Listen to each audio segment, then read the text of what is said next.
আয়োজনের সম্মানিত সভাপতি, সম্মানিত শিক্ষক মণ্ডলী, সম্মানিত সাংবাদিক মণ্ডলী, আসসালামু আলাইকুম রহমতুল্লাহ।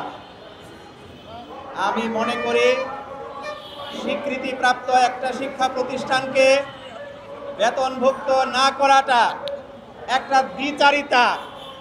আমি বলবো বাংলাদেশ সরকারের পক্ষ থেকে এরকম দ্বিচারিতার বিপরীতে তারা উদার নৈতিক উচ্চারণের মাধ্যমে আমাদের এই শিক্ষক মণ্ডলী এবং শিক্ষা প্রতিষ্ঠানের মৌলিক অধিকারকে তারা সুসংহত করবে ইনশাআল্লাহ।